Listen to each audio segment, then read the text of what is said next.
Always kaming dalawa talaga nililipot yung unang nagigising sa umaga. And agad-agad naman kaming bumababa para hindi magising yung aming mga sakop, no? Ito na nga, tumatambay kami dito sa kusina, nagkapi-kapi, and habang si Lilipot ay pinapatulog ko ulit. Pero ayaw niya talagang gumising, matulog ulit, guys. Heto, nagkita na lang kaming dalawa. Kahapon nga pala, bago kami natulog, sinabi ni Tata sa akin, nagisingin ko raw siya mga around 6 a.m. Kaya't na nga kami ni Lily sa taas kasi nga malapit na yung 6 a.m. guys. 4 a.m. pa kasi kami nagising ni Lily, na jetlag pa kami. And of course, later na tong vlog natin, no, kasi hindi ako everyday nakakagawa kasi busy-busy na yung buhay, Ketch. Dito na nga, ginising ko na si Tata, parang ayaw pang gumising kasi nga guys, for today's video ay pupunta siya sa Białystok dito sa Poland. Hindi nyo alam, malapit na yung kanyang birthday! OMG!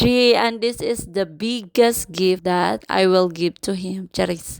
Nga niya, bago daw siya lalabas sa CR ay kailangan prepare na yung lahat, yung kanyang mga bag ni Matiti kasi pupunta na siya, guys, papasok na siya sa school. OMG, I'm so excited. Natin kung ano na naman yung kababalaghan yung gagawin niya doon sa paaralan nila. Anyway, guys, na-prepare ko na yung kanyang tea, then yung kanyang mga changing clothes and diaper. Ay, hindi ko na pala siya binibigyan ng diaper kasi training ko na siya para mag-make na siya ng pee at saka po sa toilet. Kaya yung nilalagay ko na lang sa bag niya, yung mga damit, pampalit if ever maihian niya or kaya madumihan yung kanyang damit na nasuot. Guys, ang bilis lang ng panahon. Feel ko si Matiti ay grabe yung pag-change ng kanyang katawan nung nagbakasyon kami sa Pilipinas o diva, para na siyang ulitawo. Excited na nga bumaba si Sir kasi nga guys, makukuha na niya yung kanyang pinaka the best na gift sa kanyang life. Of course, before niya makukuha yung kanyang regalo ay ihatid niya muna si Matiti sa eskwelahan. Aba, parang ayaw niya yata mag-aral for today's video. Sa totoo yan guys, gusto niya talagang dalhin si Spider-Man sa school. Kaya lang, sabi ko ay hindi niya pwedeng dalhin kasi mag-aaral siya doon. Of course, meron din namang mga laruan doon. Sa school ay sa school. Sa bahay is for bahay lang din. Ito, wala siyang choice kundi mag-aral na. Charisa. Pero gusto niya naman talaga niyang mag-aral, guys. Nagalit lang siya dahil hindi ko pinadala yung kanyang laruan. So guys, every time na umaalis si Matiti sa bahay, naaalala ko yung aksidenteng nangyari sa kanya dati. Kaya dasal talaga ako na sana Lord, gabayan niyo po si Matiti kung saan man siya mapunta ay sana safe siya. Ito na nga ay na-change mood na siya. Masaya na siya guys, hindi na siya umiiyak. Come on, faster car. Bye! Papa! Papa. See you later! Make pee in the toilet! Tapos nga palang ihatid ni Tata sa Matt sa paaralan ay didiretso na siya kung saan niya kukunin yung kanyang gift for this coming birthday. And of course, kami ni Lily ay hindi pa nagbihis, so unahin ko muna yung pagkain ng aking breakfast para hindi ako mabuang guys kasi nagugutom na akit. Ito pa pala yung pagkain na galing sa birthday party ni Ate Nieva. Ayun, ang sarap niyan guys. Berguni ata to, yung Indian food na yung kinainan namin na restaurant sa kanyang 47th birthday. Kita ko nga dito sa menu ay napa-order a catch. Alam nyo na, hangol ako.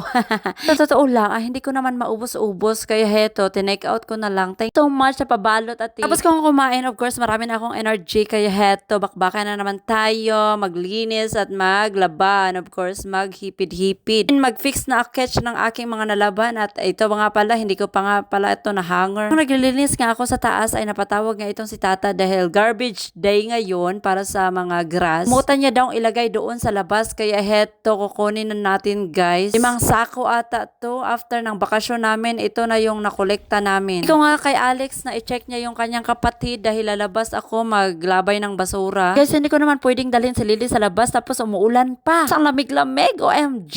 Tina lang ngayon ay nag-i-English na si Alex. Kaya ayun, siya lang muna doon sa kanyang kapatid at araro muna ako dito. Grabe, ang bigat-bigat guys. So tinapulan ning ako ado. Ni Tata na magpatulong daw ako sa aming kapitbahay pero kaya ko to. O, diba? Tapos nga, kinuha ko na si Lily kay Alex. Ayan, dinala ko siya dito sa taas kasi kailangan ko nang magpalit ng beddings, guys. And then, ito rin ay lalabhan ko. O, diba? Napakalinis at napaka-arrange ng aming toilet. Pang ako natapos, ay tinawag na ako ni Senyora Lily Poti. Kailangan na daw niya ng atensyon at taga-entertain sa kanya kasi nababoring na daw siya doon sa duyan, guys. Heto, kit-kit is the K para tatawa si Cordapia. Of course, in-exercise ko rin yun siya para mabukog ang mga bukog-bukog para madali siyang makalakad soon. Tapos kung ang na-turn on ang washing machine ay nandito na naman kami sa kusina kasi nagugutom na naman ako. Kaya heto, kakain tayo ng cornflakes and milk. Katapos ko nga lang kumain guys, ay naisipan ko na namang magluto o diba, hindi tantong hangol. Magluluto nga pala ako ng sinigang na baboy. Of course, matagal ko na tong pinapangarap na magluto na naman ako dito kasi marami akong dala na powder na sinigang guys galing Pilipinas. The last 3 days ago ay nagpabili ako kay tata ng alugbati at saka talong. Ayan, sarap-sarap yarn. Ito na nga, pinaprepare ko na yung mga ingredients para sa sinigang. Anyway, madali lang tong maluto guys. Kasi nga si tata hindi pa rin siya nakapag-breakfast kaya heto, sana nga kakain siya ng aking nilutong sinigang. Guys, hindi na daw siya nakakaramdam ng gutom kasi ang saya-saya niya for today's video. Pagkatapos ko nga nilunod yung onion sa sinigang na nilaga na ay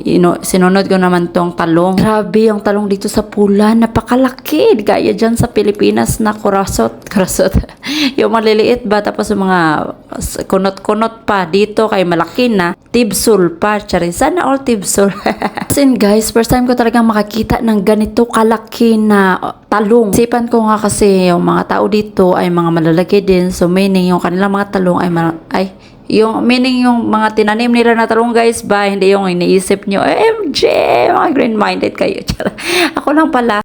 Anyways, napunta na tayo sa iba't ibang topic. Nagluluto lang naman tayo. Oh my God, patawarin nyo ako, Lord. Ito na nga't malapit nang maluto yung ating sinigang. Tilawan na natin kung masarap na ba or hindi pa siya okay. Then, binudget ko kasi yung sinigang na powder guys, kaya this time ay hindi pa talaga siya okay yung lasa, kaya inurot ko na lang lahat. Of course, kung saan ako, nandun din si Lilipot. Nagtulog-tulugan siya guys, but nagigising din siya agad-agad. Tagal pa palang dadating si tata kasi 2 hours, 4 hours yung kanyang biyahe para makuha niya yung kanyang regalo. Mga oras na to ay tumawag si tata na paparating na daw siya. OMG, saya-saya ko kasi naluto na rin yung aking sinigang. Of course, makakain na akich ulit. As in, gusto ko talagang humigop ng sabaw, labi na umuulan-ulan dito sa amin guys.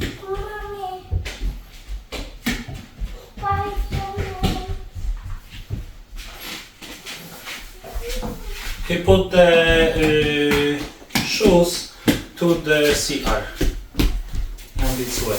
Push, mat, Why you put? push, Push? Who push, Matt? push, kulala, Who push you?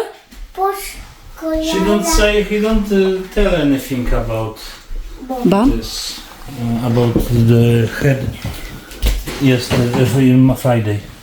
Last Friday kasi guys, nung pagkuha ko kay Matt sa school niya, ay pagpunta namin sa sakyan, ay nag-complain siya sa akin na masakit daw yung kanyang ulo. Din pag hikap ko ay, ayun na nga, na hikapan ko yung malaking bukol sa kanyang ulo. Kaya sabi ko kay Mihaw kaninang umaga ay kailangan niya tanungin yung teacher anong nangyari kay Matt that time. Pero ngayon, na nag-ask si Mihaw kung anong nangyari sa ulo ni Matt, ay sabi niya wala daw nangyari na bump daw si Matt or ano, bakit may bukol yung kanyang ulo. Na-disappoint na naman ako kasi na naman nila, baliwala na naman nila yung nangyari sa ulo ni Matiti. Alala ko pa naman yung aking batchmate from Sisters of Mary na bukol siya guys, tapos nagkaroon ng blood clot. Yun yung dahilan ng ikinamatay niya. To check of the head of Matiti because last time when I get him from the kindergarten, he have a big bump. The garden. And today is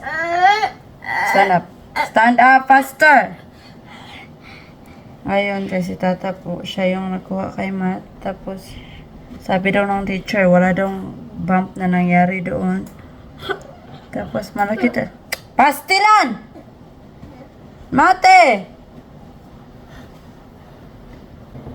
Mayroon pa rin siya guys, 3 days na to. Ayan o. So, dahil napakalikot ni Matiti ay hindi ko na lang maipakita sa inyo yung kanyang bukol. Meron siyang point na like blood sa tunga gani. Then heto na nga, ipapart 2 ko na lang yung gift ni tata kasi matutulog muna akit guys. Bukas ko na lang i-continue yung story sa gift ni tata. Ayan, nagising na si Cordapia. In-transfer ko siya dito sa kanyang bed kasi napakakulit ni Matiti. Jump siya ng jump dito sa bed, oh.